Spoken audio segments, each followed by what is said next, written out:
The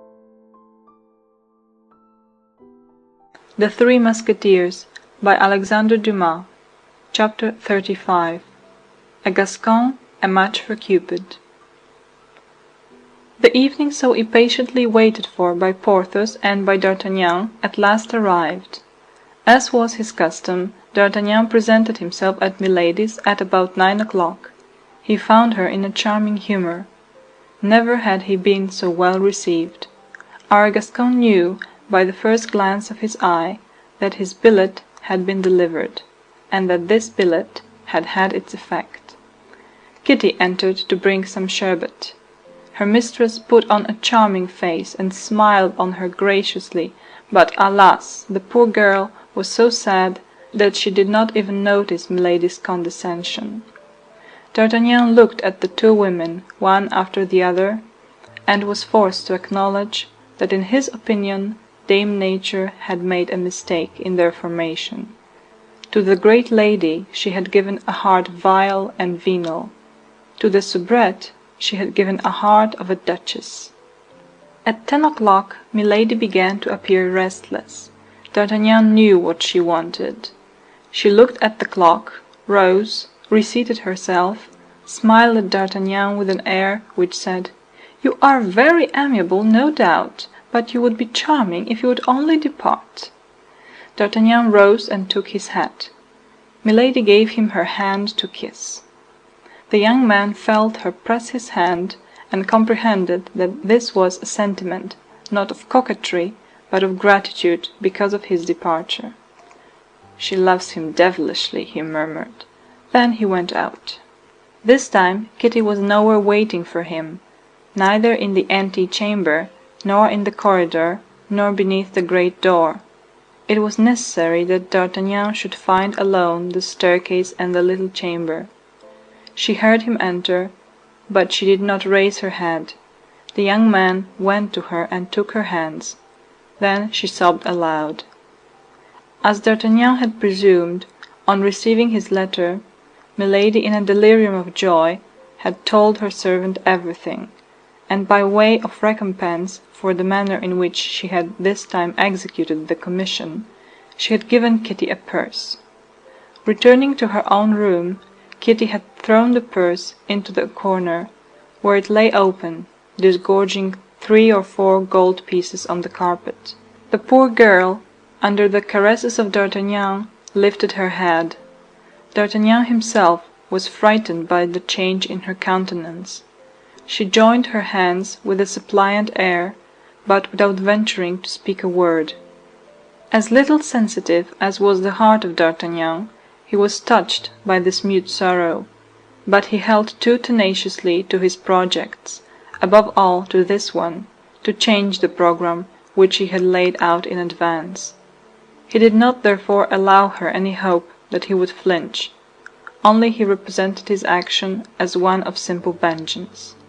For the rest, this vengeance was very easy, for Milady, doubtless to conceal her blushes from her lover, had ordered Kitty to extinguish all the lights in the apartment, and even in the little chamber itself. Before daybreak, Monsieur de Wardes must take his departure, still in obscurity. Presently they heard Milady retire to her room. D'Artagnan slipped into the wardrobe. Hardly was he concealed when the little bell sounded. Kitty went to her mistress, and did not leave the door open, but the partition was so thin that one could hear nearly all that passed between the two women. Milady seemed overcome with joy, and made Kitty repeat the smallest details of the pretended interview of the soubrette with de Wardes when he received the letter, how he had responded, what was the expression of his face, if he seemed very amorous. And to all these questions poor Kitty, forced to put on a pleasant face, responded in a stifled voice, whose dolorous accent her mistress did not however remark, solely because happiness is egotistical. Finally, as the hour for her interview with the Count approached, Milady had everything about her darkened, and ordered Kitty to return to her own chamber, and introduced the wards whenever he presented himself. Kitty's detention was not long. Hardly had D'Artagnan seen, through a crevice in his closet, that the whole apartment was in obscurity, than he slipped out of his concealment, at the very moment when Kitty reclosed the door of communication. "What is that noise?" demanded Milady. "It is I," said D'Artagnan in a subdued voice. "I, the Comte de Wardes." "Oh, my God!" murmured Kitty. "He has not even waited for the hour he himself named." "Well?" said Milady in a trembling voice. "Why do you not enter? Count, added she, you know that I wait for you." At this appeal D'Artagnan drew Kitty quietly away, and slipped into the chamber. If rage or sorrow ever torture the heart, it is when a lover receives under a name which is not his own protestations of love addressed to his happy rival. D'Artagnan was in a dolorous situation which he had not foreseen. Jealousy gnawed his heart, and he suffered almost as much as poor Kitty, who at that very moment was crying in the next chamber.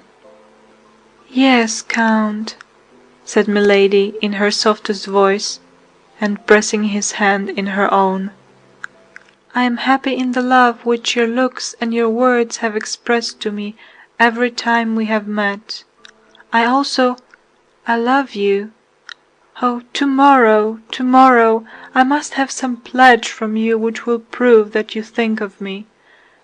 And that you may not forget me, take this." And she slipped a ring from her finger onto D'Artagnan's. D'Artagnan remembered having seen this ring on the finger of Milady. It was a magnificent sapphire, encircled with brilliants.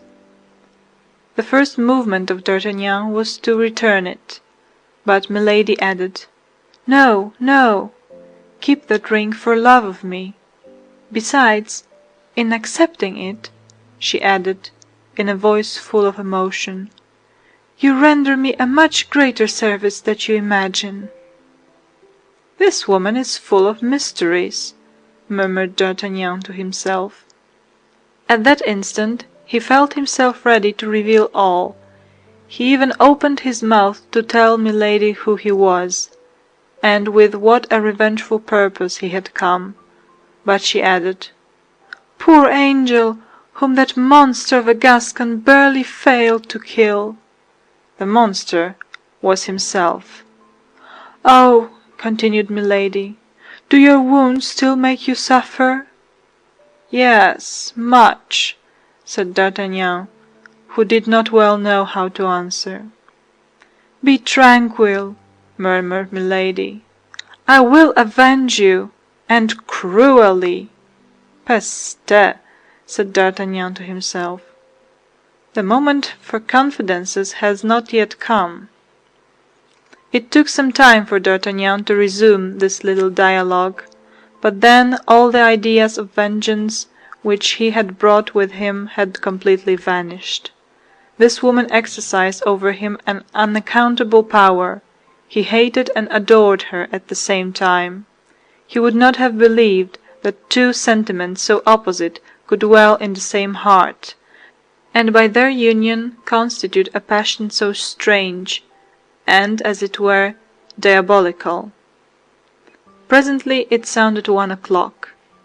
It was necessary to separate.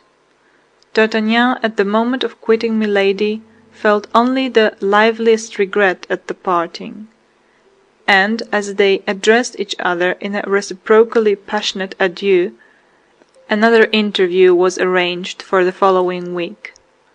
Poor Kitty hoped to speak a few words to D'Artagnan when he passed through her chamber, but Milady herself reconducted him through the darkness, and only quit him at the staircase. The next morning D'Artagnan ran to find Athos. He was engaged in an adventure so singular that he wished for counsel. He therefore told him all. "Your Milady," said he, appears to be an infamous creature, but not the less you have done wrong to deceive her. In one fashion or another, you have a terrible enemy on your hands." While thus speaking, Athos regarded with attention the sapphire set with diamonds which had taken on D'Artagnan's finger the place of the queen's ring, carefully kept in a casket. "You notice my ring?" said the Gascon, proud to display so rich a gift in the eyes of his friends. "Yes," said Athos. "It reminds me of a family jewel." "It is beautiful, is it not?" said D'Artagnan. "Yes," said Athos, "magnificent. I did not think two sapphires of such a fine water existed. Have you traded it for your diamond?" "No. It's a gift from my beautiful Englishwoman, or rather Frenchwoman, for I am convinced she was born in France, though I have not questioned her." "That ring comes from Milady?" cried Athos, with a voice in which it was easy to detect strong emotion. "Her very self. She gave it to me last night. Here it is," replied D'Artagnan, taking it from his finger. Athos examined it and became very pale. He tried it on his left hand. It fit his finger as if made for it. A shade of anger and vengeance passed across the usually calm brow of this gentleman. "It is impossible it can be she," said he. "How could this ring come into the hands of Milady Clarik? And yet it is difficult to suppose such a resemblance should exist between two jewels." "Do you know this ring?" said D'Artagnan. "I thought I did," replied Athos, "but no doubt I was mistaken." And he returned D'Artagnan the ring, without, however, ceasing to look at it. "Pray, D'Artagnan," said Athos after a minute, "either take off that ring, or turn the mounting inside. It recalls such cruel recollections that I shall have no head to converse with you. Don't ask me for counsel, don't tell me you are perplexed what to do. But stop. Let me look at that sapphire again. The one I mentioned to you had one of its faces scratched by accident." D'Artagnan took off the ring, giving it again to Athos. Athos started. "Look," said he, "is it not strange?" And he pointed out to D'Artagnan the scratch he had remembered. "But from whom did this ring come to you, Athos?" "From my mother, who inherited it from her mother. As I told you, it's an old family jewel." "And you sold it?" asked D'Artagnan hesitatingly. "No," replied Athos with a singular smile. "I gave it away in a night of love, as it has been given to you." D'Artagnan became pensive in his turn. It appeared as if there were abysses in Milady's soul, whose depths were dark and unknown. He took back the ring, but put it in his pocket and not on his finger. "D'Artagnan," said Athos, taking his hand, "you know I love you. If I had a son, I could not love him any better. Take my advice, renounce this woman. I do not know her, but a sort of intuition tells me she is a lost creature, and that there is something fatal about her." "You are right," said D'Artagnan. "I will have done with her. I own that this woman terrifies me." "Shall you have the carriage?" said Athos. "I shall," replied D'Artagnan, "and instantly." "In truth, my young friend, you will act rightly," said the gentleman, pressing the Gascon's hand with an affection almost paternal, "and God grant that this woman, who has scarcely entered into your life, may not leave a terrible trace in it." And Athos bowed to D'Artagnan like a man who wishes it understood that he would not be sorry to be left alone with his thoughts. On reaching home, D'Artagnan found Kitty waiting for him. A month of fever could not have changed her more than this one night of sleeplessness and sorrow. She was sent by her mistress to the false de Wardes. Her mistress was mad with love, intoxicated with joy. She wished to know when her lover would meet her a second night. And poor Kitty, pale and trembling, awaited D'Artagnan's reply. The counsels of his friends, joined to the cries of his own heart, made him determine, now his pride was saved and his vengeance satisfied, not to see Milady again. As a reply, he wrote the following letter. Do not depend upon me, madame, for the next meeting. Since my convalescence I have so many affairs of this kind on my hands that I am forced to regulate them a little. When your turn comes, I shall have the honor to inform you of it. I kiss your hands. Comte de Wardes. Not a word about the sapphire. Was the Gascon determined to keep it as a weapon against Milady? Or else, let us be frank, did he not reserve the sapphire as a last resource for his outfit? It would be wrong to judge the actions of one period from the point of view of another. That which would now be considered as disgraceful to a gentleman was at that time quite a simple and natural affair, and the younger sons of the best families were frequently supported by their mistresses. D'Artagnan gave the open letter to Kitty, who at first was unable to comprehend it, but who became almost wild with joy on reading it the second time. She could scarcely believe in her happiness, and D'Artagnan was forced to renew with the living voice the assurances which he had written. And whatever might be, considering the violent character of Milady, the danger which the poor girl incurred in giving this billet to her mistress, she ran back to the Place Royale as fast as her legs could carry her. The heart of the best woman is pitiless towards the sorrows of a rival. Milady opened the letter with eagerness equal to Kitty's in bringing it, but at the first words she read she became livid. She crushed the paper in her hand, and turning with flashing eyes upon Kitty, she cried, "What is this letter?" "The answer to Madame's," replied Kitty, all in a tremble. "Impossible!" cried Milady. "It is impossible a gentleman could have written such a letter to a woman." Then all at once, starting, she cried, "My God!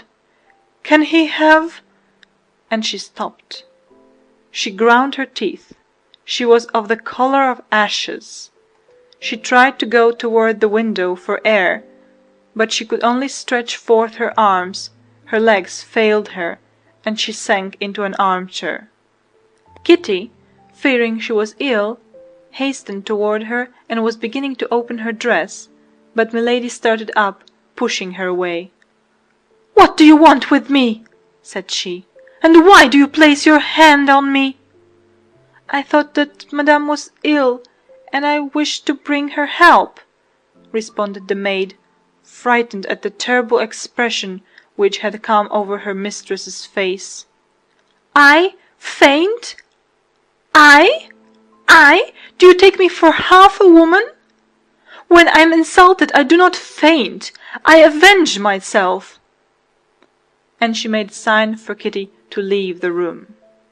End of chapter 35. Three Musketeers by Alexandre Dumas. Chapter 36. Dream of Vengeance. That evening Milady gave orders that when Monsieur d'Artagnan came as usual, he should be immediately admitted. But he did not come. The next day Kitty went to see the young man again, and related to him all that had passed on the preceding evening. D'Artagnan smiled. This jealous anger of Milady was his revenge. That evening Milady was still more impatient than on the preceding evening. She renewed the order relative to the Gascon, but as before, she expected him in vain. The next morning, when Kitty presented herself at D'Artagnan's, she was no longer joyous and alert as on the two preceding days, but on the contrary sad as death. D'Artagnan asked the poor girl what was the matter with her, but she, as her only reply, drew a letter from her pocket and gave it to him. The letter was in Milady's handwriting, only this time it was addressed to Monsieur d'Artagnan, and not to Monsieur de Winter. He opened it and read as follows: Dear Monsieur d'Artagnan, it is wrong thus to neglect your friends, particularly at the moment you are about to leave them for so long a time. My brother-in-law and myself expected you yesterday, and the evening before, but in vain. Will it be the same this evening? Your very grateful, Milady Claric. That's all very simple, said D'Artagnan. I expected this letter. My credit rises by the fall of that of the Comte de Winter. And will you go? Asked Kitty. Listen to me, my dear girl, said the Gascon, who sought for an excuse in his own eyes for breaking the promise he had made Athos. You must understand it would be impolitic not to accept such a positive invitation. Milady, not seeing me come again, would not be able to understand what could cause the interruption of my visits, and might suspect something. Who could say how far the vengeance of such a woman would go? Oh my God, said Kitty, you know how to represent things in such a way that you are always in the right. You are going now to pay your court to her again, and if this time you succeed in pleasing her in your own name and with your own face, it will be much worse than before. Instinct made poor Kitty guess a part of what was to happen. D'Artagnan reassured her as well as he could, and promised to remain insensible to the seductions of Milady. He desired Kitty to tell her mistress that he could not be more grateful for her kindnesses than he was, and that he would be obedient to her orders. He did not dare to write for fear of not being able, to such experienced eyes as those of Milady, to disguise his writing sufficiently. As 9 o'clock sounded, D'Artagnan was at the Place Royale. It was evident that the servants who waited in the antechamber were warned, for as soon as D'Artagnan appeared, before even he had asked if Milady were visible, one of them ran to announce him. "Show him in," said Milady in a quick tone, but so piercing that D'Artagnan heard her in the antechamber. He was introduced. "I am at home to nobody," said Milady. "Observe, to nobody." The servant went out. D'Artagnan cast an inquiring glance at Milady. She was pale and looked fatigued, either from tears or want of sleep. The number of lights had been intentionally diminished, but the young woman could not conceal the traces of the fever which had devoured her for 2 days. D'Artagnan approached her with his usual gallantry. She then made an extraordinary effort to receive him, but never did a more distressed countenance give the lie to a more amiable smile. To the questions which D'Artagnan put concerning her health, she replied, "Bad, very bad." Then replied he, "My visit is ill-timed. You no doubt stand in need of repose, and I will withdraw." "No, no," said Milady. "On the contrary, stay, Monsieur d'Artagnan. Your agreeable company will divert me." Oh, thought D'Artagnan, she has never been so kind before. En garde. Milady assumed the most agreeable air possible, and conversed with more than her usual brilliancy. At the same time, the fever, which for an instant abandoned her, returned to give lustre to her eyes, colour to her cheeks, and vermilion to her lips. D'Artagnan was again in the presence of the Circe who had before surrounded him with her enchantments. His love, which he believed to be extinct, but which was only asleep, awoke again in his heart. Milady smiled, and D'Artagnan felt that he could damn himself for that smile. There was a moment at which he felt something like remorse. By degrees Milady became more communicative. She asked D'Artagnan if he had a mistress. "Alas," said D'Artagnan, with the most sentimental air he could assume, "can you be cruel enough to put such a question to me, who, from the moment I saw you, have only breathed and sighed through you and for you?" Milady smiled with a strange smile. "Then you love me?" said she. "Have I any need to tell you so? Have you not perceived it?" "It may be, but you know the more hearts are worth the capture, the more difficult they are to be won." "Oh, difficulties do not affright me," said D'Artagnan. "I shrink before nothing but impossibilities." "Nothing is impossible," replied Milady, "to true love." "Nothing, madame?" "Nothing," replied Milady. "The devil!" thought D'Artagnan. "The note is changed. Is she going to fall in love with me, by chance, this fair inconstant? And will she be disposed to give me myself another sapphire, like that which she gave me for devoir?" D'Artagnan rapidly drew his seat nearer to Milady's. "Well now," she said, "let us see what you would do to prove the love of which you speak. All that could be required of me. Order, I am ready." "For everything?" "For everything," cried D'Artagnan, who knew beforehand that he had not much to risk in engaging himself thus. "Well now, let us talk a little more seriously," said Milady, in her turn drawing her armchair nearer to D'Artagnan's chair. "I am all attention, madame," said he. Milady remained thoughtful and undecided for a moment. Then, as if appearing to have formed a resolution, she said, "I have an enemy."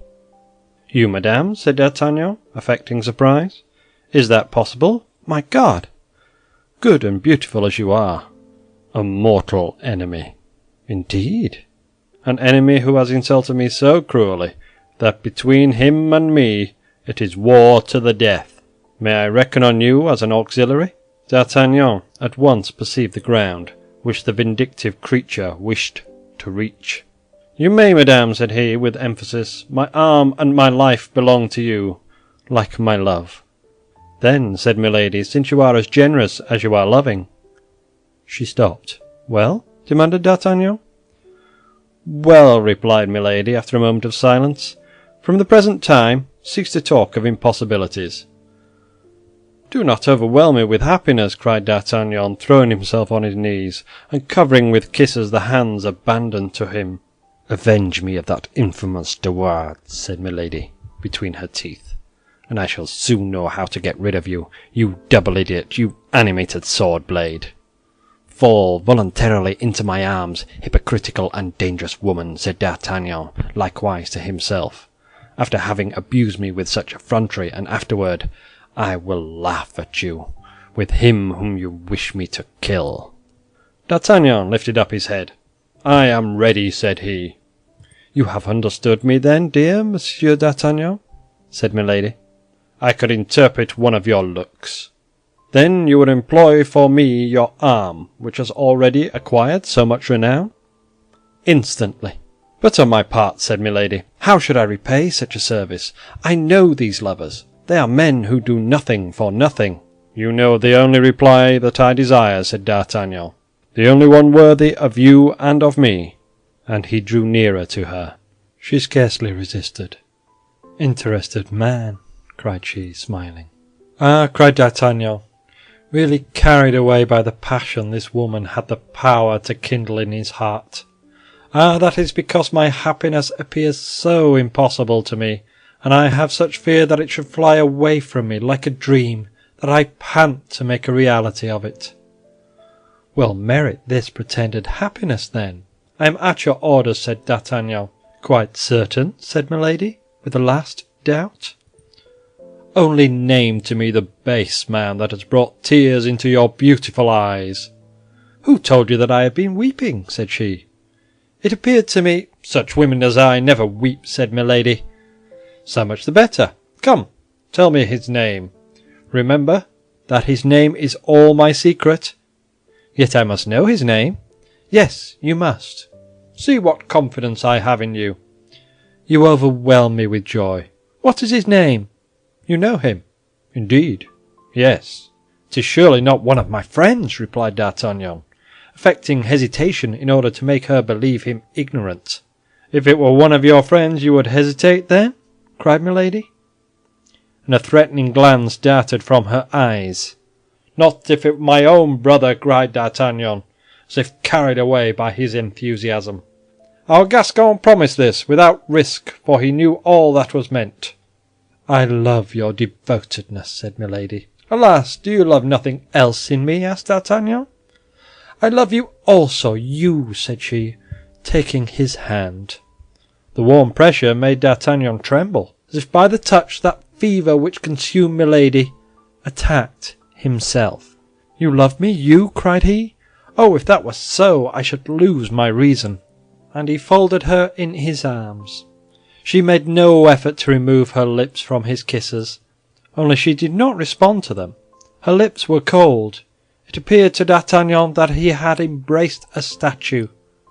He was not the less intoxicated with joy. Electrified by love, he almost believed in the tenderness of Milady. He almost believed in the crime of De Wardes.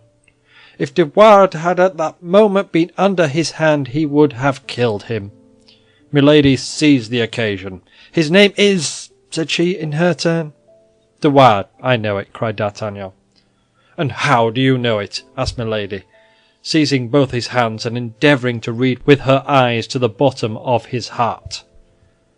D'Artagnan felt he had allowed himself to be carried away, and that he had committed an error.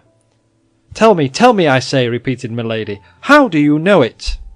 How do I know it? Said D'Artagnan. Yes. I know it because yesterday Monsieur de Wardes, in a saloon where I was, showed a ring which he said he had received from you. Wretch! Cried Milady. The epithet, as may be easily understood, resounded to the very bottom of D'Artagnan's heart. Well, continued she. Well, I will avenge you of this wretch, replied D'Artagnan, giving himself the airs of a Don Japhet of Armagnac. Thanks, my brave friend, cried Milady. And when shall I be avenged? Tomorrow, immediately, when you please. Milady was about to cry out immediately, but she reflected that such precipitation would not be very gracious towards D'Artagnan. Besides, she had 1,000 precautions to take, 1,000 counsels to give to her defender, in order that he might avoid explanations with the Count before witnesses. All this was answered by an expression of D'Artagnan's. Tomorrow, said he, you will be avenged, or I shall be dead. No, said she, you will avenge me, but you will not be dead. He is a coward. With women, perhaps, but not with men. I know something of him. But it seems you had not much reason to complain of your fortune in your contest with him. Fortune is a courtesan, favourable yesterday. She may turn her back tomorrow. Which means that you now hesitate? No, I do not hesitate. God forbid. But would it be just to allow me to go to a possible death without having given me at least something more than hope? Milady answered by a glance which said, Is that all? Speak then, and then accompanying the glance with explanatory words. That is but too just, said she tenderly. Oh, you are an angel, exclaimed the young man. Then all is agreed, said she. Except that which I ask of you, dear love. But when I assure you that you may rely on my tenderness, I cannot wait till tomorrow. Silence! I hear my brother. It will be useless for him to find you here. She rang the bell, and Kitty appeared. Go out this way, said she, opening a small private door, and come back at 11 o'clock. We will then terminate this conversation. Kitty will conduct you to my chamber. The poor girl almost fainted at hearing these words. Well, mademoiselle, what are you thinking about, standing there like a statue? Do as I bid you. Show the chevalier out, and this evening at 11 o'clock. You have heard what I said. It appears that these appointments are all made for 11 o'clock, thought D'Artagnan. That's a settled custom. Milady held out her hand to him, which he kissed tenderly. But, said he, as he retired as quickly as possible from the reproaches of Kitty, I must not play the fool. This woman is certainly a great liar. I must take care. End of chapter 36. The Three Musketeers by Alexandre Dumas. Chapter 37. Milady's Secret. D'Artagnan left the hotel instead of going up at once to Kitty's chamber as she endeavored to persuade him to do. and that for two reasons. The first, because by this means he should escape reproaches, recriminations, and prayers. The second, because he was not sorry to have an opportunity of reading his own thoughts and endeavoring, if possible, to fathom those of this woman. What was most clear in the matter was that D'Artagnan loved Milady like a madman, and that she did not love him at all.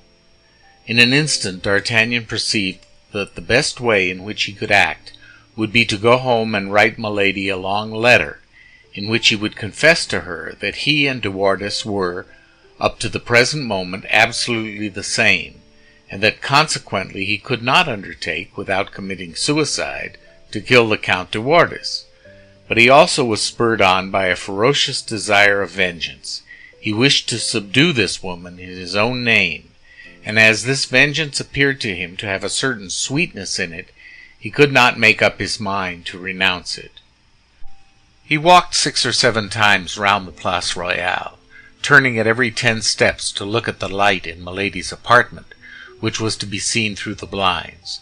It was evident that this time the young woman was not in such haste to retire to her apartment as she had been the first. At length the light disappeared.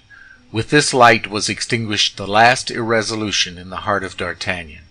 He recalled to his mind the details of the first night, and with a beating heart and a brain on fire he re-entered the hotel and flew toward Kitty's chamber. The poor girl, pale as death and trembling in all her limbs, wished to delay her lover, but Milady, with her ear on the watch, had heard the noise D'Artagnan had made, and opening the door said, "Come in." All this was of such incredible immodesty, of such monstrous effrontery, that D'Artagnan could scarcely believe what he saw or what he heard. He imagined himself to be drawn into one of those fantastic intrigues one meets in dreams. He, however, darted not the less quickly toward Milady, yielding to that magnetic attraction which the lodestone exercises over iron. As the door closed after them, Kitty rushed toward it. Jealousy, fury, offended pride, all the passions, in short, that dispute the heart of an outraged woman in love, urged her to make a revelation. But she reflected that she would be totally lost if she confessed having assisted in such machination, and above all, that D'Artagnan would also be lost to her forever. This last thought of love counseled her to make this last sacrifice. D'Artagnan, on his part, had gained the summit of all his wishes. It was no longer a rival who was beloved. It was himself who was apparently beloved. A secret voice whispered to him at the bottom of his heart that he was but an instrument of vengeance, that he was only caressed till he had given death. But pride, but self-love, but madness silenced this voice and stifled its murmurs. And then our Gascon, with that large quantity of conceit which we knew he possessed, compared himself with De Wardes, and asked himself why, after all, he should not be beloved for himself. He was absorbed entirely by the sensations of the moment. Milady was no longer for him that woman of fatal intentions, who had for a moment terrified him. She was an ardent, passionate mistress, abandoning herself to love, which she also seemed to feel. 2 hours thus glided away. When the transports of the two lovers were calmer, Milady, who had not the same motives for forgetfulness that D'Artagnan had, was the first to return to reality, and asked the young man if the means which were on the morrow to bring on the encounter between him and De Wardes were already arranged in his mind. But D'Artagnan, whose ideas had taken quite another course, forgot himself like a fool, and answered gallantly that it was too late to think about duels and sword thrusts. This coldness toward the only interest that occupied her mind terrified Milady, whose questions became more pressing. Then D'Artagnan, who had never seriously thought of this impossible duel, endeavored to turn the conversation, but he could not succeed. Milady kept him within the limits she had traced beforehand, with her irresistible spirit and her iron will.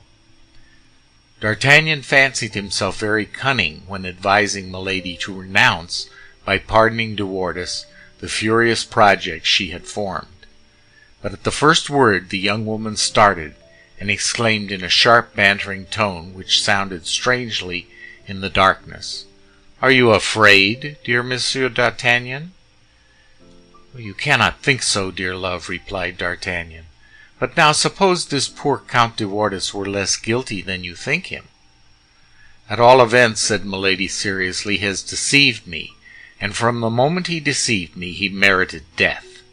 "He shall die, then, since you condemn him," said D'Artagnan, in so firm a tone that it appeared to Milady an undoubted proof of devotion.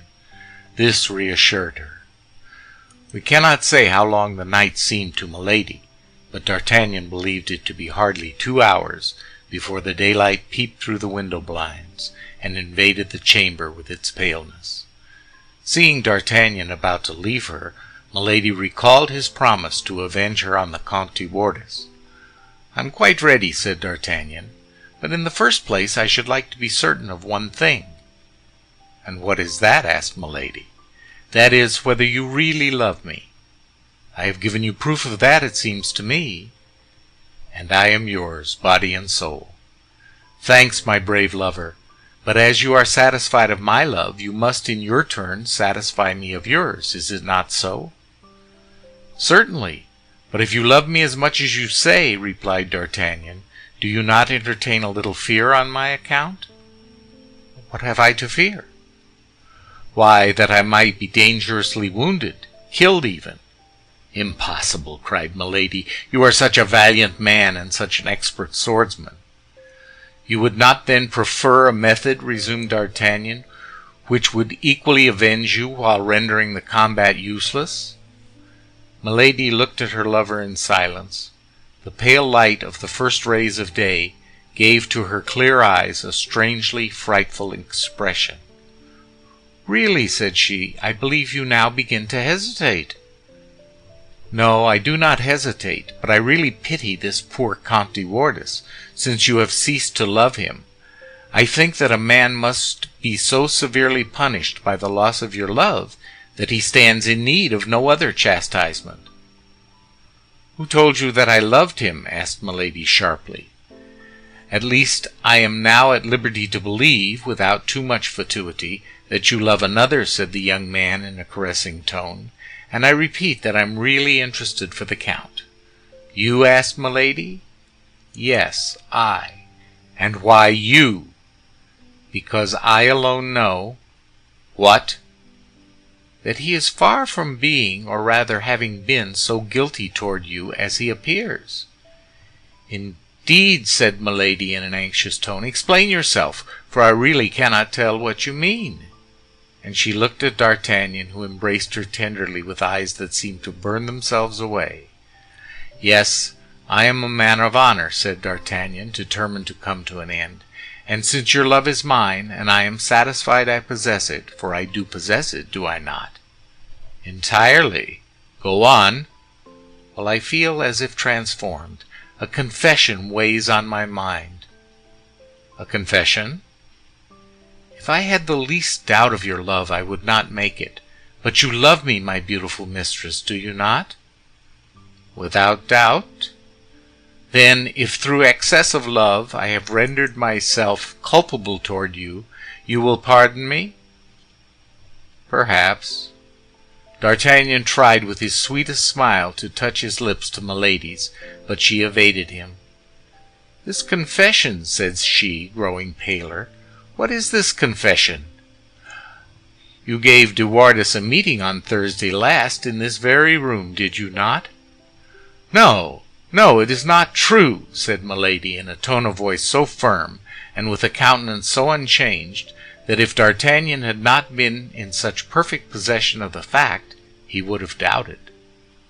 "Do not lie, my angel," said D'Artagnan, smiling. "That would be useless." "What do you mean? Speak! You kill me. Be satisfied. You are not guilty toward me, and I have already pardoned you." "What next? What next?" "De Wardes cannot boast of anything." "How is that? You told me yourself that ring I have, the Count de Wardes of Thursday and the D'Artagnan of today are the same person." The imprudent young man expected a surprise mixed with shame, a slight storm which would resolve itself into tears, but he was strangely deceived, and his error was not of long duration. Pale and trembling, Milady repulsed D'Artagnan's attempted embrace by a violent blow of the chest as she sprang out of bed. It was almost broad daylight. D'Artagnan detained her by her night-dress of fine India linen to implore her pardon, but she, with a strong movement, tried to escape. Then the cambric was torn away from her beautiful shoulders, and on one of those lovely shoulders, round and white, D'Artagnan recognized with inexpressible astonishment the fleur-de-lis, that indelible mark which the hand of the infamous executioner had imprinted. "Great God!" cried D'Artagnan, loosing his hold of her dress, and remaining mute, motionless, and frozen. But Milady felt herself denounced even by his terror. He had doubtless seen all. The young man now knew her secret, her terrible secret, the secret she concealed even from her maid with such care, the secret of which all the world was ignorant except himself. She turned upon him, no longer like a furious woman, but like a wounded panther. "Ah, wretch!" cried she, "you have basely betrayed me, and still more, you have my secret. You shall die." And she flew to a little inlaid casket which stood upon the dressing-table, opened it with a feverish and trembling hand, drew from it a small poignard with a golden haft and a sharp, thin blade, and then threw herself with a bound upon D'Artagnan. Although the young man was brave, as we know, he was terrified at that wild countenance, those terribly dilated pupils, those pale cheeks, and those bleeding lips. He recoiled to the other side of the room, as he would have done from a serpent which was crawling toward him, and his sword coming in contact with his nervous hand, he drew it almost unconsciously from the scabbard. But without taking any heed of the sword, Milady endeavored to get near enough to him to stab him, and did not stop till she felt the sharp point at her throat. She then tried to seize the sword with her hands, but D'Artagnan kept it free from her grasp, and presenting the point, sometimes at her eyes, sometimes at her breast, compelled her to glide behind the bedstead, while he aimed at making his retreat by the door which led to Kitty's apartment. Milady, during this time, continued to strike at him with horrible fury, screaming in a formidable way. As all this, however, bore some resemblance to a duel, D'Artagnan began to recover himself, little by little. "Well, beautiful lady, very well," said he, "but pardieu, if you don't calm yourself, I will design a second fleur-de-lis upon one of those pretty cheeks." "Scoundrel! Infamous scoundrel!" howled Milady. But D'Artagnan, still keeping on the defensive, drew near to Kitty's door. At the noise they made, she in overturning the furniture in her efforts to get at him, he in screening himself behind the furniture to keep out of her reach, Kitty opened the door. D'Artagnan, who had unceasingly maneuvered to gain this point, was not at more than 3 paces from it. With one spring he flew from the chamber of Milady into that of the maid, and quick as lightning he slammed to the door, and placed all his weight against it while Kitty pushed the bolts. Then Milady attempted to tear down the door-case with a strength apparently above that of a woman, but finding she could not accomplish this, she in her fury stabbed at the door with her poignard, the point of which repeatedly glittered through the wood. Every blow was accompanied with terrible imprecations. "Quick, Kitty, quick!" said D'Artagnan in a low voice, as soon as the bolts were fast. "Let me get out of this hotel, for if we leave her time to turn around, she will have me killed by the servants." "But you can't go out so," said Kitty. "You are naked." "That's true," said D'Artagnan, then first thinking of the costume he found himself in. "That's true. But dress me as well as you are able, only make haste. Think, my dear girl, it's life or death." Kitty was but too well aware of that. In a turn of the hand she muffled him up in a flowered robe, a large hood, and a cloak. She gave him some slippers in which he placed his naked feet, and then conducted him down the stairs. It was time. Milady had already rung her bell and roused the whole hotel. The porter was drawing the cord at the moment Milady cried from her window, "Don't open!" The young man fled while she was still threatening him with an impotent gesture. The moment she lost sight of him, Milady tumbled fainting into her chamber. End of chapter 37.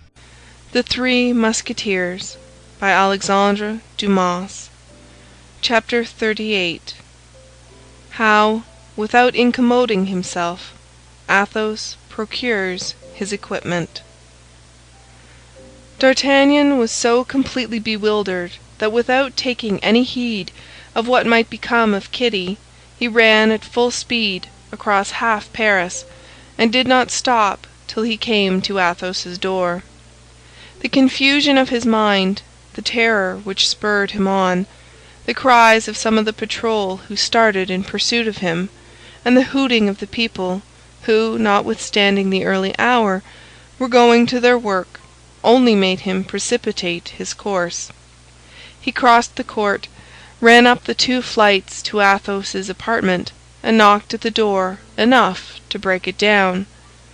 Grimaud came, rubbing his half-open eyes, to answer this noisy summons, and D'Artagnan sprang with such violence into the room as nearly to overturn the astonished lackey.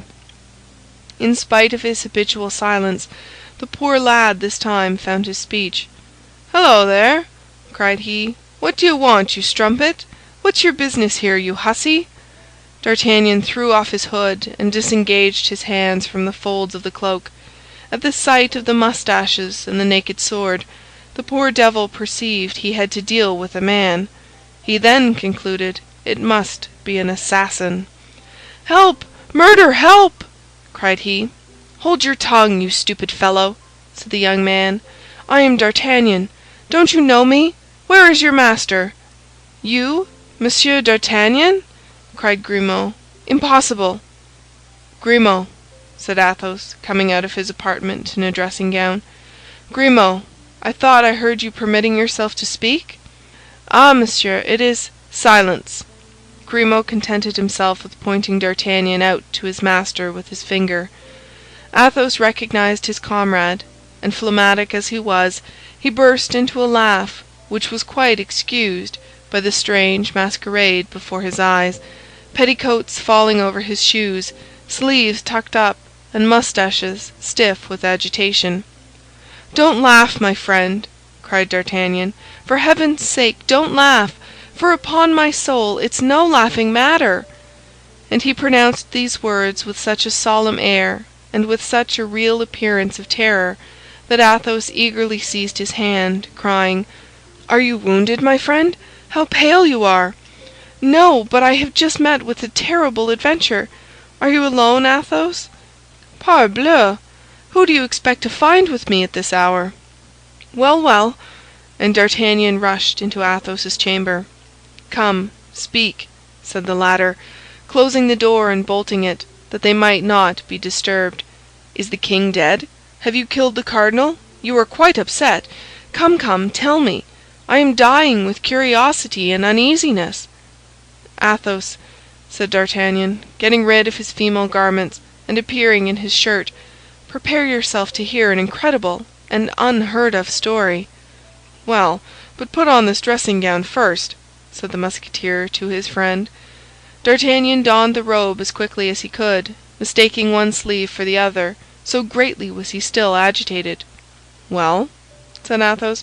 "Well," replied D'Artagnan, bending his mouth to Athos's ear and lowering his voice, "Milady is marked with a fleur-de-lis upon her shoulder." "Ah!" cried the Musketeer, as if he had received a ball in his heart. "Let us see," said D'Artagnan. "Are you sure that the other is dead?" "The other?" said Athos, in so stifled a voice that D'Artagnan scarcely heard him. "Yes, she of whom you told me one day at Amiens." Athos uttered a groan and let his head sink on his hands.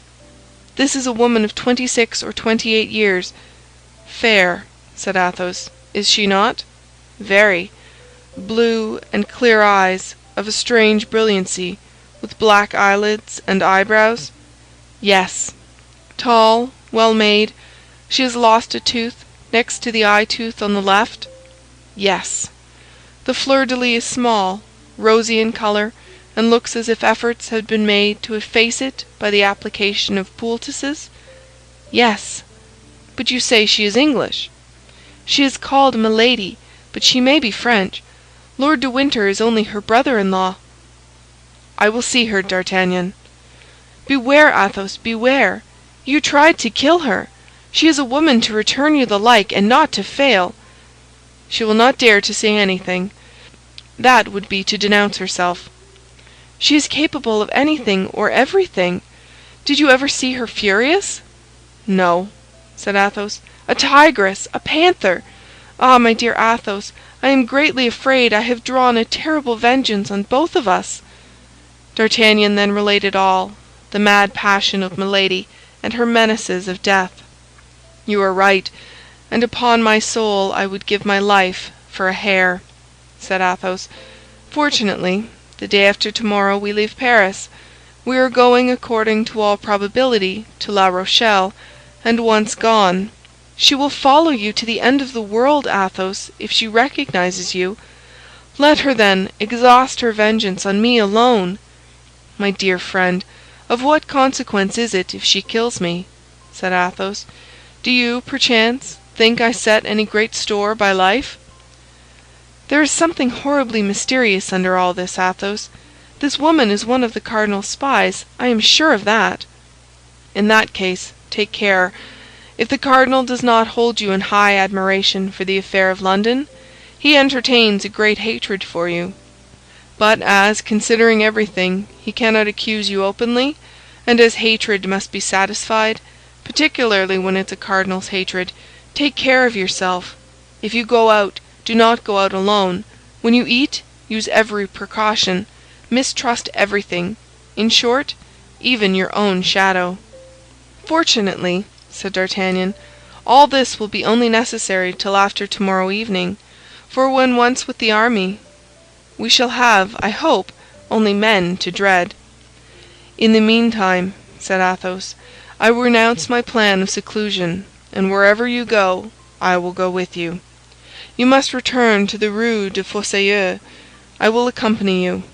But however near it may be, replied D'Artagnan, I cannot go thither in this guise. That's true, said Athos, and he rang the bell. Grimaud entered. Athos made him a sign to go to D'Artagnan's residence and bring back some clothes.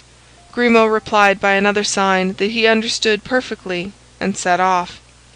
All this will not advance your outfit, said Athos, for if I am not mistaken, you have left the best of your apparel with Milady, and she will certainly not have the politeness to return it to you. Fortunately, you have the sapphire. The jewel is yours, my dear Athos. Did you not tell me it was a family jewel? Yes, my grandfather gave 2,000 crowns for it, as he once told me. It formed part of the nuptial present he made his wife, and it is magnificent. My mother gave it to me, and I, fool as I was, instead of keeping the ring as a holy relic, gave it to this wretch. Then, my friend, take back this ring, to which I see you attach much value. I take back the ring after it has passed through the hands of that infamous creature? Never.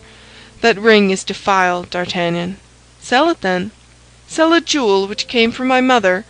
I vow I should consider it a profanation. Pledge it, then. You can borrow at least 1,000 crowns on it. With that sum you can extricate yourself from your present difficulties, and when you are full of money again, you can redeem it, and take it back cleansed from its ancient stains, as it will have passed through the hands of usurers. Athos smiled. You are a capital companion, D'Artagnan, said he. Your never-failing cheerfulness raises poor souls in affliction. Well, let us pledge the ring, but upon one condition. What? That there shall be 500 crowns for you, and 500 crowns for me. Don't dream it, Athos. I don't need the quarter of such a sum, I who am still only in the Guards, and by selling my saddles I shall procure it. What do I want? A horse for Planchet, that's all. Besides, you forget that I have a ring likewise. to which you attach more value, it seems, than I do to mine. At least, I have thought so. Yes, for in any extreme circumstance it might not only extricate us from some great embarrassment, but even a great danger. It is not only a valuable diamond, but it is an enchanted talisman. I don't at all understand you, but I believe all you say to be true. Let us return to my ring, or rather to yours. You shall take half the sum that will be advanced upon it, or I will throw it into the Seine, and I doubt, as was the case with Polycrates, whether any fish will be sufficiently complacent to bring it back to us." "Well, I will take it then," said D'Artagnan. At this moment Grimaud returned, accompanied by Planchet. The latter, anxious about his master, and curious to know what had happened to him, had taken advantage of the opportunity and brought the garments himself. D'Artagnan dressed himself, and Athos did the same. When the two were ready to go out, the latter made Grimaud the sign of a man taking aim, and the lackey immediately took down his musketoon and prepared to follow his master.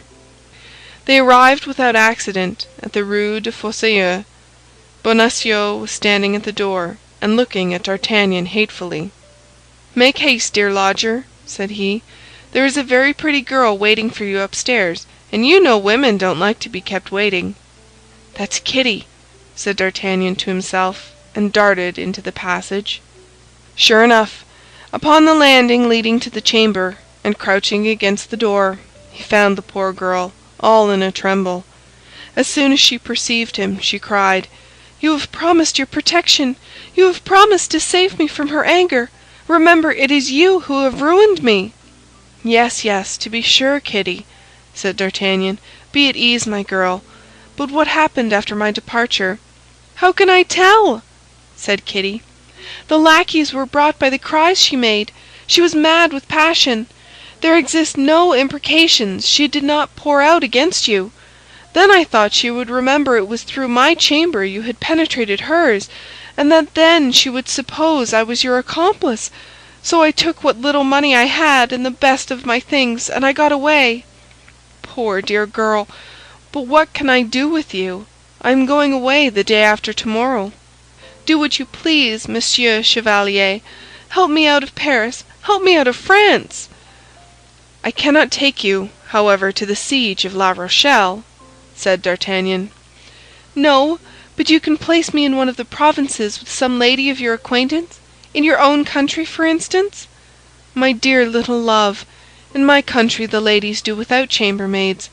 But stop, I can manage your business for you. Planchet, go and find Aramis. Request him to come here directly. We have something very important to say to him." "I understand," said Athos. "But why not Porthos? I should have thought that his duchess—" "Oh, Porthos's duchess is dressed by her husband's clerks," said D'Artagnan, laughing. "Besides, Kitty would not like to live in the Rue aux Ours. Isn't it so, Kitty?" "I do not care where I live," said Kitty, "provided I am well concealed, and nobody knows where I am." "Meanwhile, Kitty, when we are about to separate, and you are no longer jealous of me—" "Monsieur Chevalier, far off or near," said Kitty, "I shall always love you." "Where the devil will constancy niche itself next?" murmured Athos.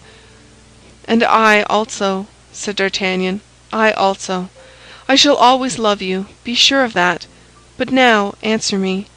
I attach great importance to the question I am about to put to you. Did you never hear talk of a young woman who was carried off one night?" "There now! Oh, Monsieur Chevalier, do you love that woman still?" "No, no, it is one of my friends who loves her, Monsieur Athos, this gentleman here." "I?" cried Athos, with an accent like that of a man who perceives he is about to tread upon an adder. "You, to be sure," said D'Artagnan, pressing Athos's hand. "You know the interest we both take in this poor little Madame Bonacieux. Besides, Kitty will tell nothing, will you, Kitty? You understand, my dear girl," continued D'Artagnan. "She is the wife of that frightful baboon you saw at the door as you came in." "Oh, my God! You remind me of my fright. If he should have known me again!" "How? Known you again? Did you ever see that man before?" He came twice to Milady's." "That's it. About what time?" "Why, about 15 or 18 days ago." "Exactly so." "And yesterday evening he came again." "Yesterday evening?" "Yes, just before you came."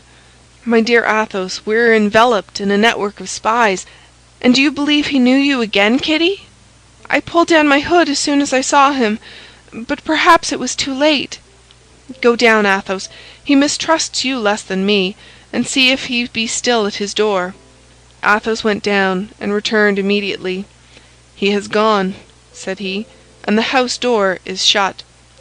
He is gone to make his report, and to say that all the pigeons are at this moment in the dovecot." "Well, then, let us all fly," said Athos, "and leave nobody here but Planchet to bring us news."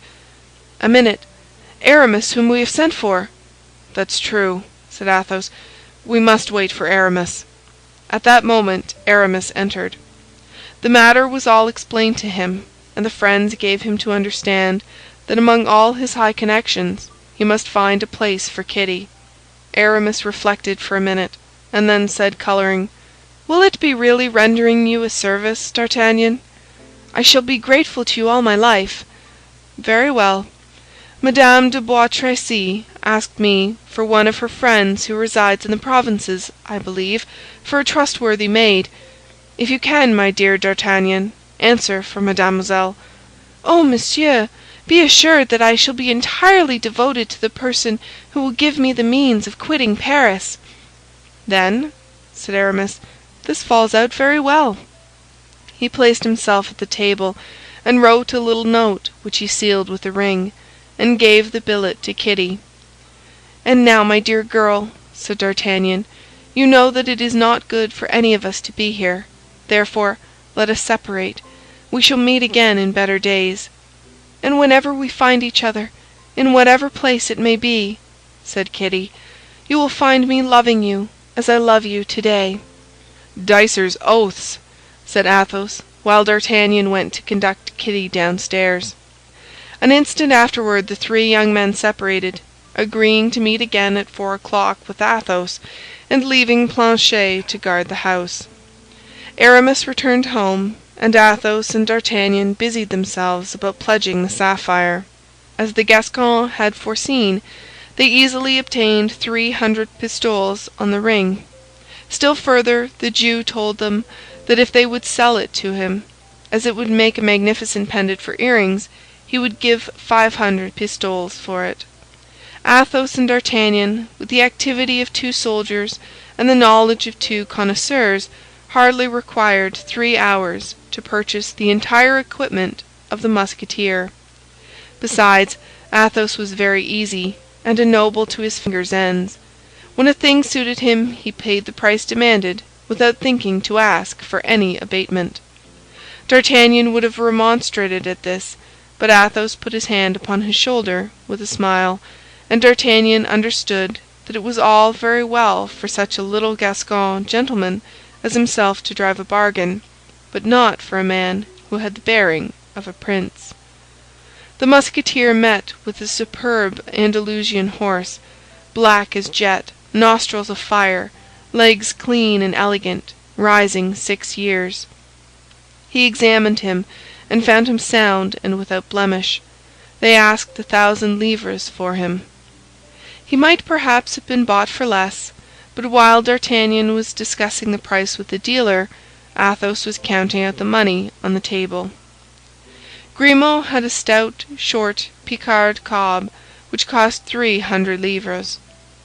But when the saddle and arms for Grimaud were purchased, Athos had not a sou left of his 150 pistoles. D'Artagnan offered his friend a part of his share, which he should return when convenient, but Athos only replied to this proposal by shrugging his shoulders.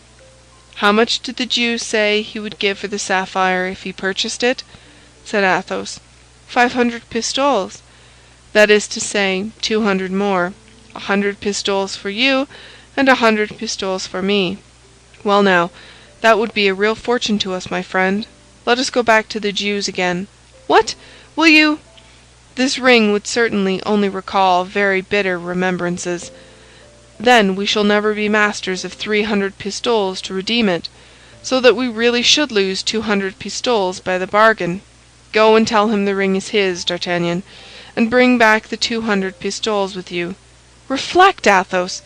Ready money is needful for the present time, and we must learn how to make sacrifices. Go, D'Artagnan, go! Grimaud will accompany you with his musketoon."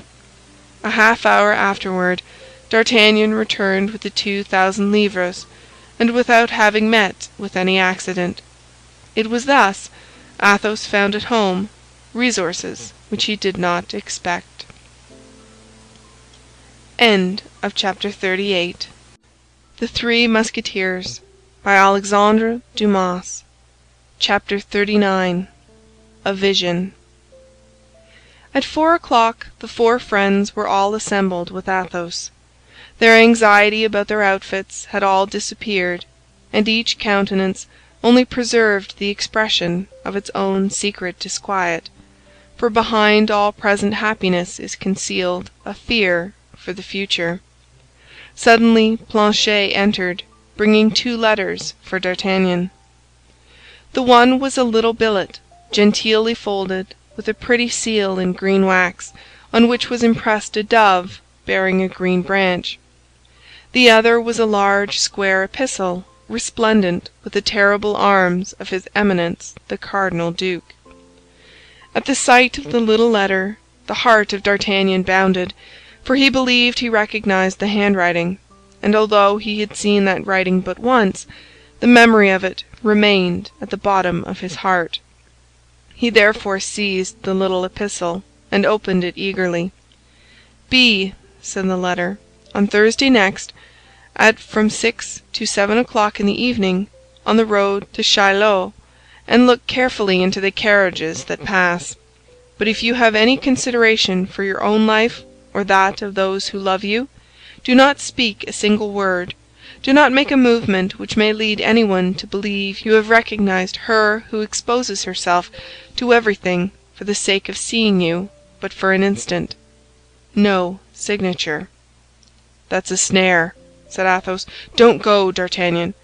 "And yet," replied D'Artagnan, "I think I recognize the writing." "It may be counterfeit," said Athos. "Between 6 and 7 o'clock the road of Chaillot is quite deserted. You might as well go and ride in the forest of Bondy." "But suppose we all go?" said D'Artagnan. "What the devil! They won't devour us all four lackeys, horses, arms, and all? And besides, it will be a chance for displaying our new equipments," said Porthos.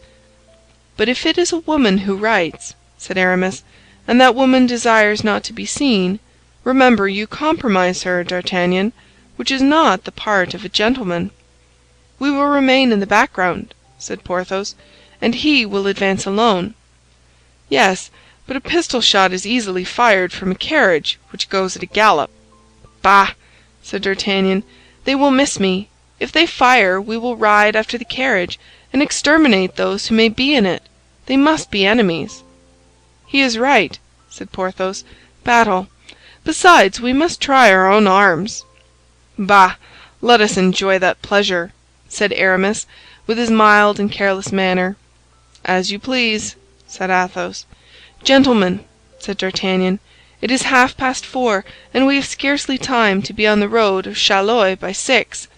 "Besides, if we go out too late, nobody will see us," said Porthos, "and that will be a pity. Let us get ready, gentlemen."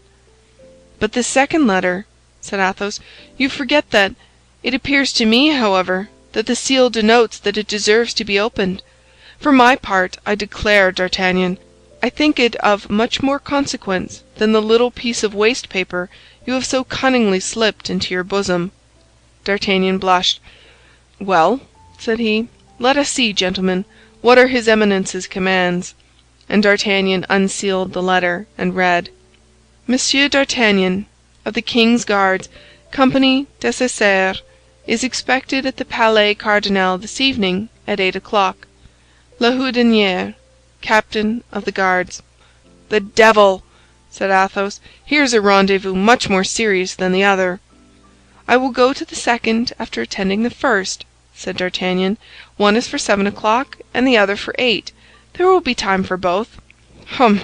I would not go at all," said Aramis. "A gallant knight cannot decline a rendezvous with a lady, but a prudent gentleman may excuse himself from not waiting on his Eminence, particularly when he has reason to believe he is not invited to make his compliments." "I am of Aramis's opinion," said Porthos. "Gentlemen," replied D'Artagnan, "I have already received by Monsieur de Cavois a similar invitation from his Eminence.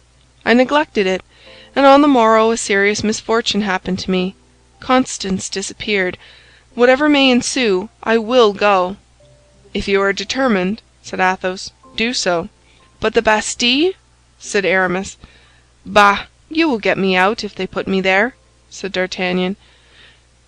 "To be sure we will," replied Aramis and Porthos, with admirable promptness and decision, as if that were the simplest thing in the world. "To be sure we will get you out, but meantime, as we are to set off the day after tomorrow, you would do much better not to risk this Bastille." "Let us do better than that," said Athos. "Do not let us leave him during the whole evening. Let each of us wait at a gate of the palace with 3 Musketeers behind him. If we see a close carriage, at all suspicious in appearance, come out, let us fall upon it. It is a long time since we have had a skirmish with the guards of Monsieur the Cardinal. Monsieur de Tréville must think us dead." "To a certainty, Athos," said Aramis. "You were meant to be a general of the army. What do you think of the plan, gentlemen?" "Admirable!" replied the young men in chorus. "Well," said Porthos, "I will run to the hotel and engage our comrades to hold themselves in readiness by 8 o'clock. The rendezvous, the Place du Palais Cardinal. Meantime, you see that the lackeys saddle the horses." "I have no horse," said D'Artagnan, "but that is of no consequence. I can take one of Monsieur de Tréville's." "That is not worth while," said Aramis. "You can have one of mine." "One of yours? How many have you, then?" asked D'Artagnan. "3," replied Aramis, smiling. "Certes," cried Athos, "you are the best mounted poet of France or Navarre." "Well, my dear Aramis, you don't want 3 horses? I cannot comprehend what induced you to buy 3." "Therefore I only purchased 2," said Aramis. "The third, then, fell from the clouds, I suppose?" "No, the third was brought to me this very morning by a groom out of livery, who would not tell me in whose service he was, and who said he had received orders from his master." "Or his mistress," interrupted D'Artagnan. "That makes no difference," said Aramis, coloring, "and who affirmed, as I said, that he had received orders from his master or mistress to place the horse in my stable, without informing me whence it came." "It is only to poets that such things happen," said Athos, gravely. "Well, in that case, we can manage famously," said D'Artagnan. "Which of the 2 horses will you ride? That which you bought, or the one that was given to you?" "That which was given to me, assuredly. You cannot for a moment imagine, D'Artagnan, that I would commit such an offense toward—" "The unknown giver?" interrupted D'Artagnan. "Or the mysterious benefactress," said Athos. "The one you bought will then become useless to you?" "Nearly so." "And you selected it yourself?" "With the greatest care. The safety of the horseman, you know, depends almost always upon the goodness of his horse." "Well, transfer it to me at the price it cost you." "I was going to make you the offer, my dear D'Artagnan, giving you all the time necessary for repaying me such a trifle." "How much did it cost you?" 800 livres. "Here are 40 double pistoles, my dear friend," said D'Artagnan, taking the sum from his pocket. "I know that is the coin in which you were paid for your poems." "You are rich, then? Rich? Richest, my dear fellow." And D'Artagnan chinked the remainder of his pistoles in his pocket. "Send your saddle, then, to the Hôtel of the Musketeers, and your horse can be brought back with ours." "Very well, but it is already 5 o'clock, so make haste." A quarter of an hour afterward, Porthos appeared at the end of the Rue Férou on a very handsome genet. Mousqueton followed him upon an Auvergne horse, small but very handsome. Porthos was resplendent with joy and pride. At the same time Aramis made his appearance at the other end of the street upon a superb English charger. Bazin followed him upon a roan, holding by the halter a vigorous Mecklenburg horse. This was D'Artagnan's mount. The two Musketeers met at the gate. Athos and D'Artagnan watched their approach from the window. "The devil!" cried Aramis. "You have a magnificent horse there, Porthos." "Yes," replied Porthos, "it is the one that ought to have been sent to me at first. A bad joke of the husband substituted the other, but the husband has been punished since, and I have obtained full satisfaction." Planchet and Grimaud appeared in their turn, leading their masters' steeds. D'Artagnan and Athos put themselves into saddle with their companions, and all four set forward. Athos upon a horse he owed to a woman, Aramis on a horse he owed to his mistress, Porthos on a horse he owed to his procurator's wife, and D'Artagnan on a horse he owed to his good fortune, the best mistress possible. The lackeys followed. As Porthos had foreseen, the cavalcade produced a good effect, and if Madame Coquenard had met Porthos and seen what a superb appearance he made upon his handsome Spanish genet, she would not have regretted the bleeding she had inflicted upon the strong box of her husband. Near the Louvre the four friends met with M. de Tréville, who was returning from Saint-Germain. He stopped them to offer his compliments upon their appointments, which in an instant drew round them 100 gapers. D'Artagnan profited by the circumstance to speak to M. de Tréville of the letter with the great red seal and the cardinal's arms. It is well understood that he did not breathe a word about the other. M. de Tréville approved of the resolution he had adopted, and assured him that if on the morrow he did not appear, he himself would undertake to find him, let him be where he might. At this moment the clock of La Samaritaine struck 6. The four friends pleaded an engagement and took leave of M. de Tréville. A short gallop brought them to the road of Chaillot. The day began to decline. Carriages were passing and repassing. D'Artagnan, keeping at some distance from his friends, darted a scrutinizing glance into every carriage that appeared, but saw no face with which he was acquainted. At length, after waiting a quarter of an hour, and just as twilight was beginning to thicken, a carriage appeared, coming at a quick pace on the road of Sèvres. A presentiment instantly told D'Artagnan that this carriage contained the person who had appointed the rendezvous. The young man was himself astonished to find his heart beat so violently. Almost instantly a female head was put out at the window, with 2 fingers placed upon her mouth, either to enjoin silence or to send him a kiss. D'Artagnan uttered a silent cry of joy.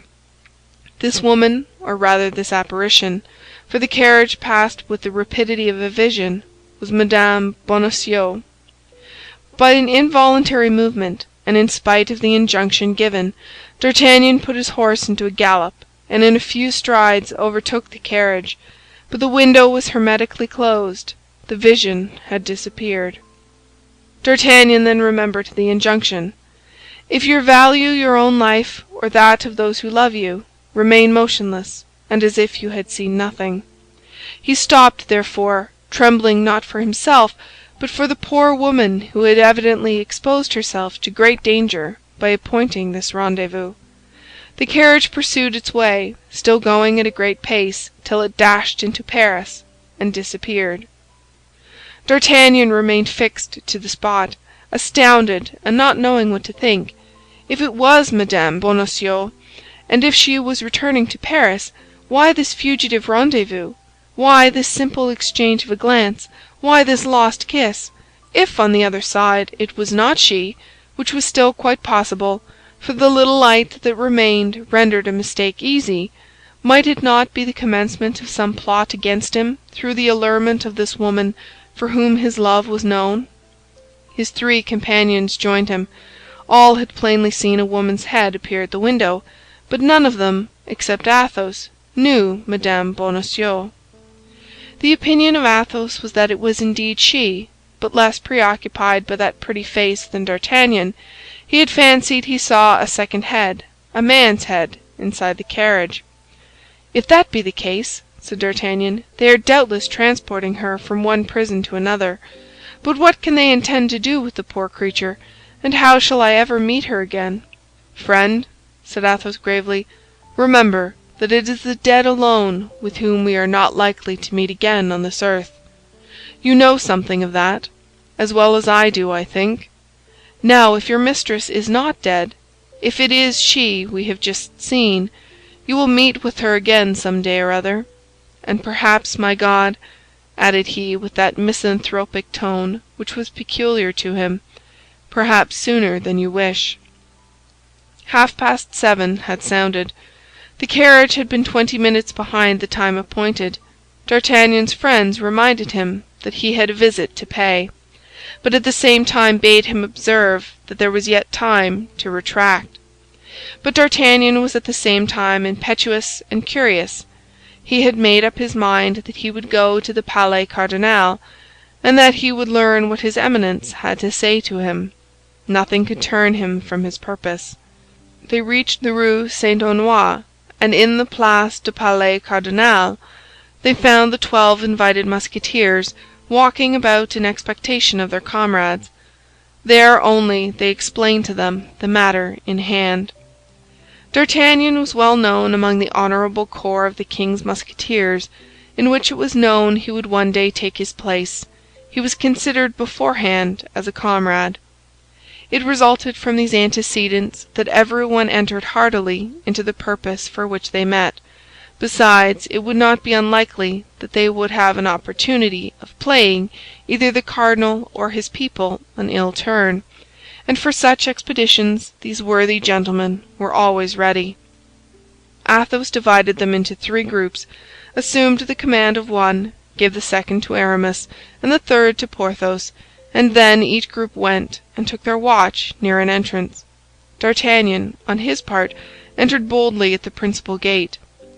Although he felt himself ably supported, the young man was not without a little uneasiness as he ascended the great staircase step by step.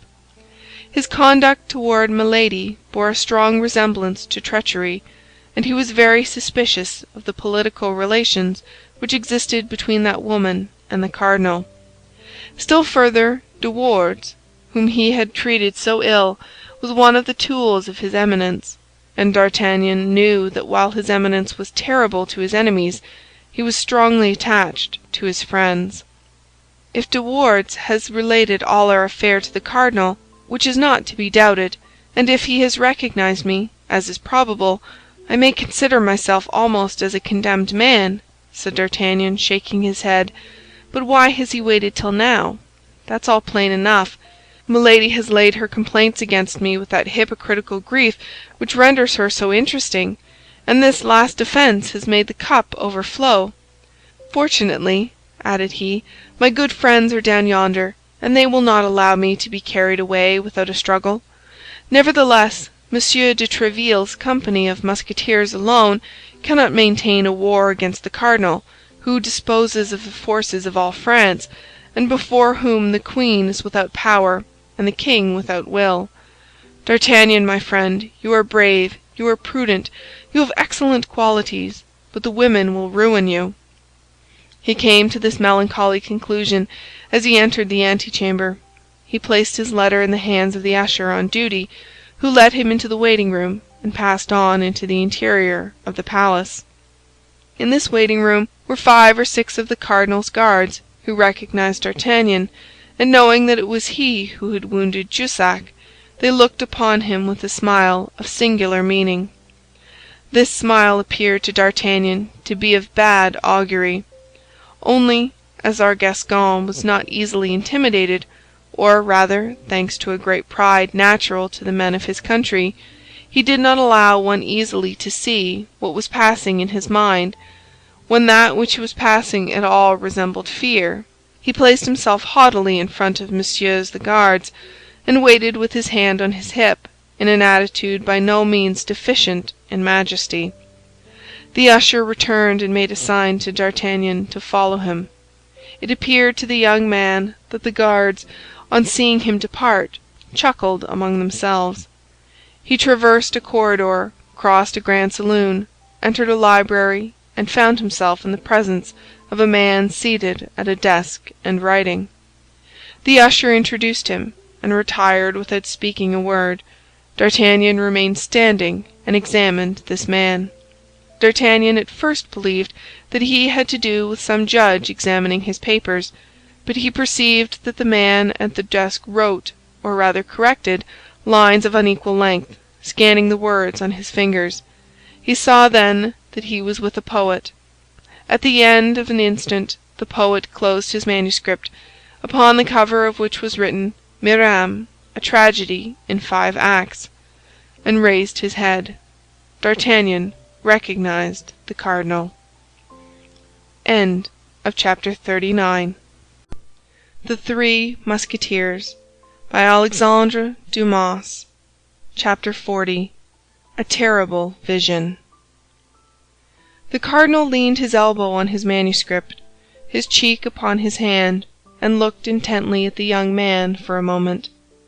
No one had a more searching eye than the Cardinal de Richelieu, and D'Artagnan felt this glance run through his veins like a fever.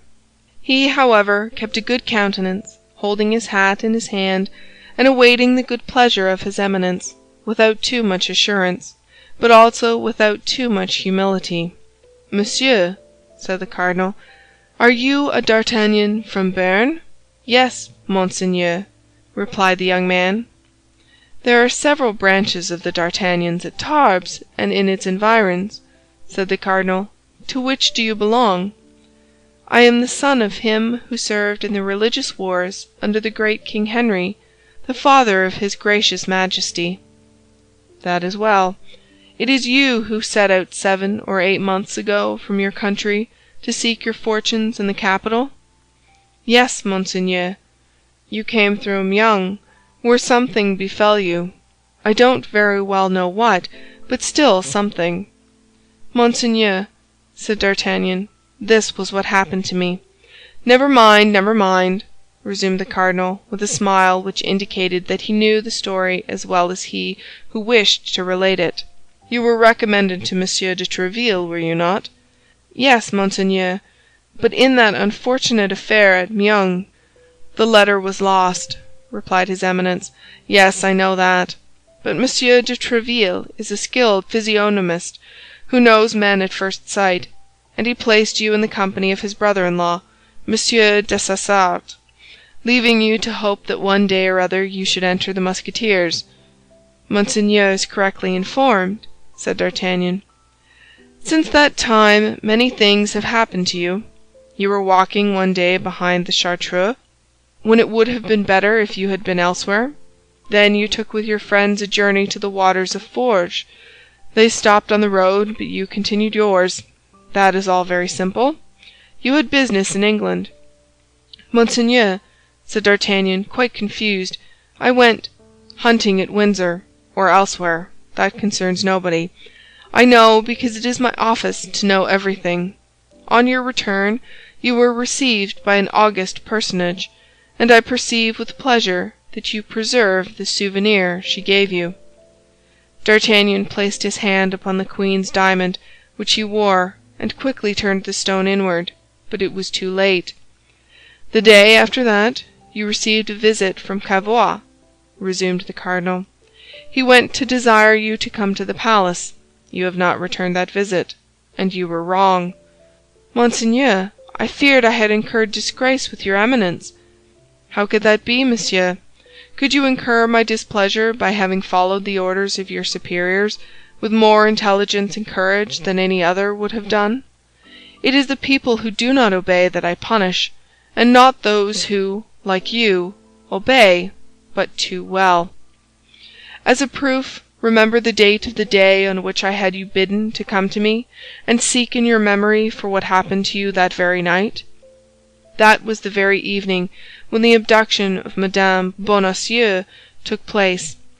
D'Artagnan trembled, and he likewise recollected that during the past half-hour the poor woman had passed close to him, without doubt carried away by the same power that had caused her disappearance. In short, continued the cardinal, as I have heard nothing of you for some time past, I wished to know what you were doing. Besides, you owe me some thanks.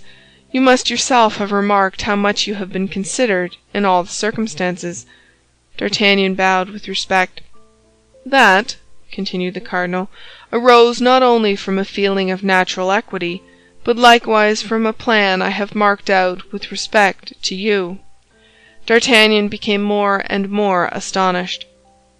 I wished to explain this plan to you on the day you received my first invitation, but you did not come. Fortunately, nothing is lost by this delay, and you are now about to hear it. Sit down there before me, D'Artagnan. You are gentleman enough not to listen standing." And the cardinal pointed with his finger to a chair for the young man, who was so astonished at what was passing that he awaited a second sign from his interlocutor before he obeyed. "You are brave, Monsieur d'Artagnan," continued his Eminence. "You are prudent, which is still better. I like men of head and heart. Don't be afraid," said he, smiling. "By men of heart I mean men of courage. But young as you are, and scarcely entering into the world, you have powerful enemies. If you do not take great heed, they will destroy you." "Alas, Monseigneur," replied the young man, "very easily, no doubt, for they are strong and well supported, while I am alone." "Yes, that's true, but alone as you are, you have done much already, and will do still more, I don't doubt.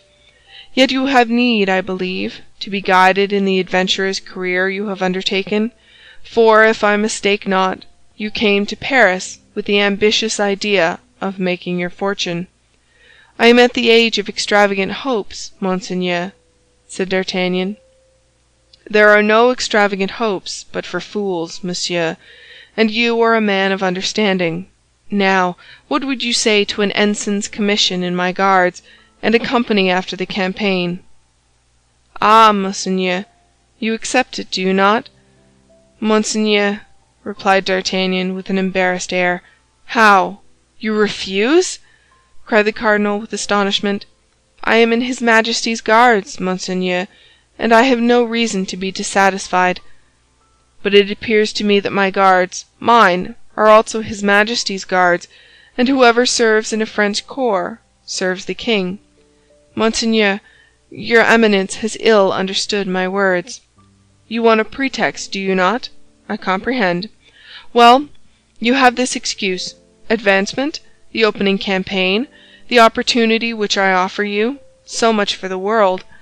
As regards yourself, the need of protection, for it is fit you should know, Monsieur d'Artagnan, that I have received heavy and serious complaints against you.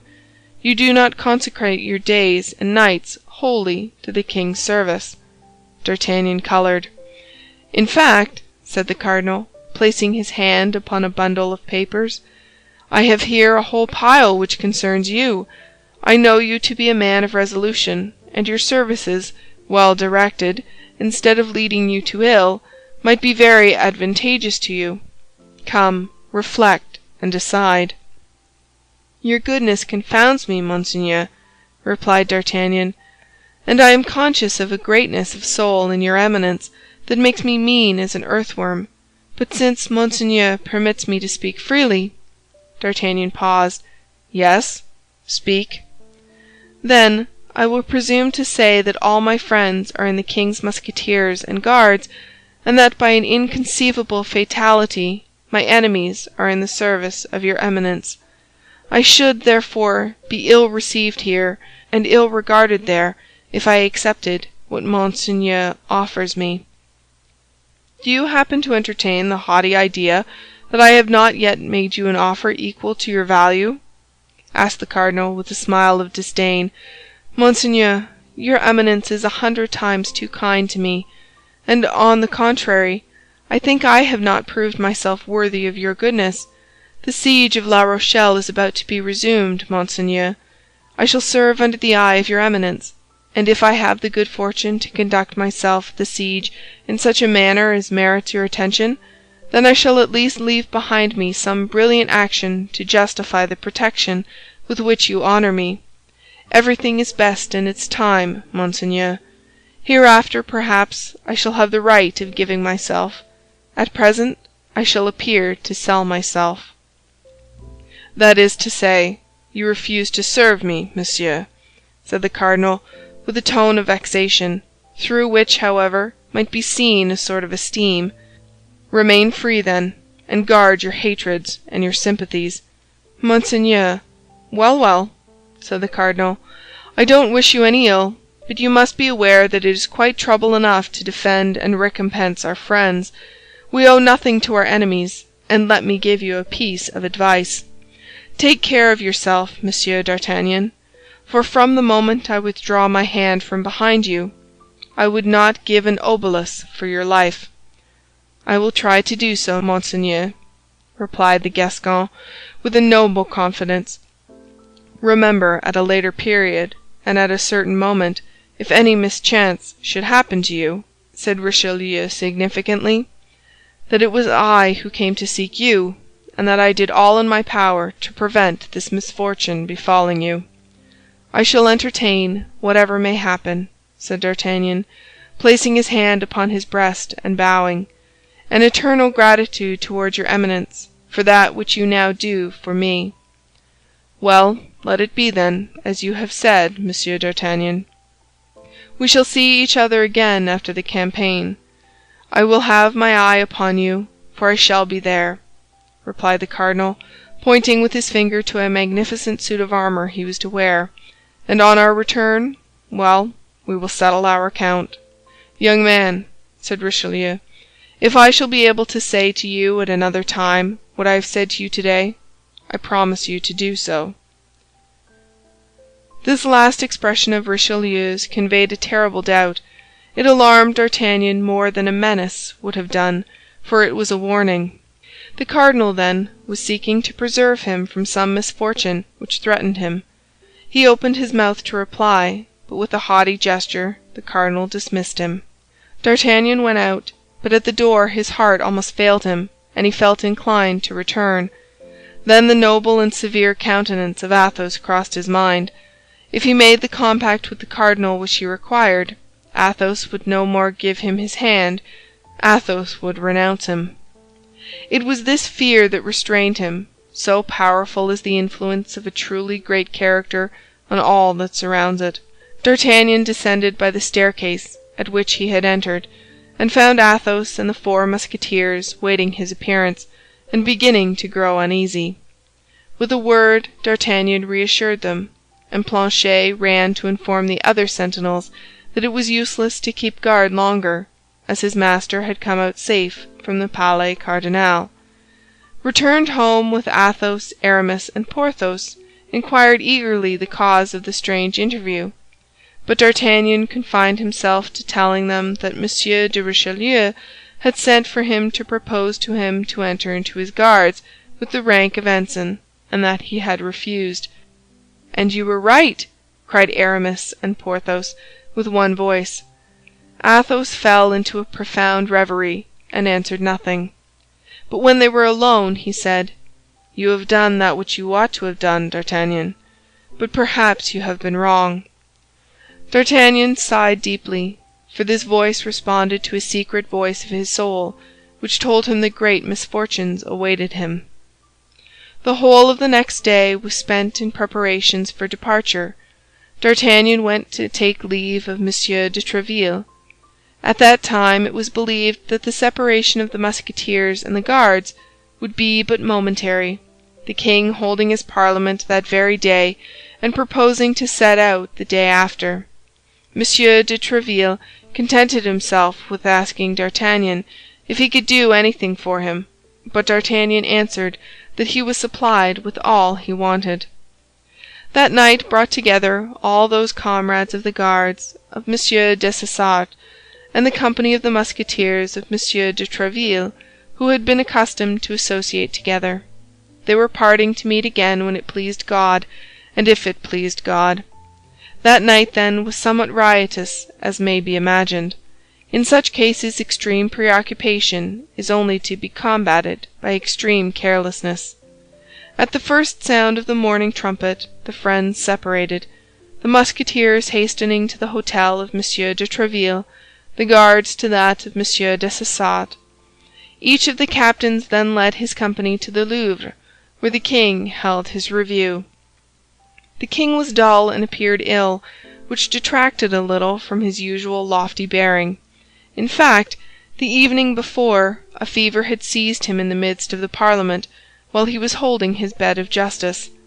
He had, not the less, decided upon setting out that same evening, and, in spite of the remonstrances that had been offered to him, he persisted in having the review, hoping by setting it at defiance to conquer the disease which began to lay hold upon him. The review over, the Guards set forward alone on their march, the Musketeers waiting for the king, which allowed Porthos time to go and take a turn in his superb equipment in the Rue aux Ours. The procurator's wife saw him pass in his new uniform and on his fine horse. She loved Porthos too dearly to allow him to part thus. She made him a sign to dismount and come to her. Porthos was magnificent. His spurs jingled, his cuirass glittered. His sword knocked proudly against his ample limbs. This time the clerks evinced no inclination to laugh. Such a real ear-clipper did Porthos appear. The Musketeer was introduced to Monsieur Coquenard, whose little grey eyes sparkled with anger at seeing his cousin all blazing new. Nevertheless, one thing afforded him inward consolation. It was expected by everybody that the campaign would be a severe one. He whispered a hope to himself that this beloved relative might be killed in the field. Porthos paid his compliments to Monsieur Coquenard and bade him farewell. Monsieur Coquenard wished him all sorts of prosperities. As to Madame Coquenard, she could not restrain her tears, but no evil impressions were taken from her grief, as she was known to be very much attached to her relatives, about whom she was constantly having serious disputes with her husband. But the real adieux were made in Madame Coquenard's chamber. They were heart-rending. As long as the procurator's wife could follow him with her eyes, she waved her handkerchief to him, leaning so far out of the window as to lead people to believe she wished to precipitate herself. Porthos received all these attentions like a man accustomed to such demonstrations. Only on turning the corner of the street, he lifted his hat gracefully and waved it to her as a sign of adieu. On his part, Aramis wrote a long letter. To whom? Nobody knew. Kitty, who was set out that evening for Tours, was waiting in the next chamber. Athos sipped the last bottle of his Spanish wine. In the meantime, D'Artagnan was defiling with his company. Arriving at the Faubourg Saint-Antoine, he turned round to look gaily at the Bastille.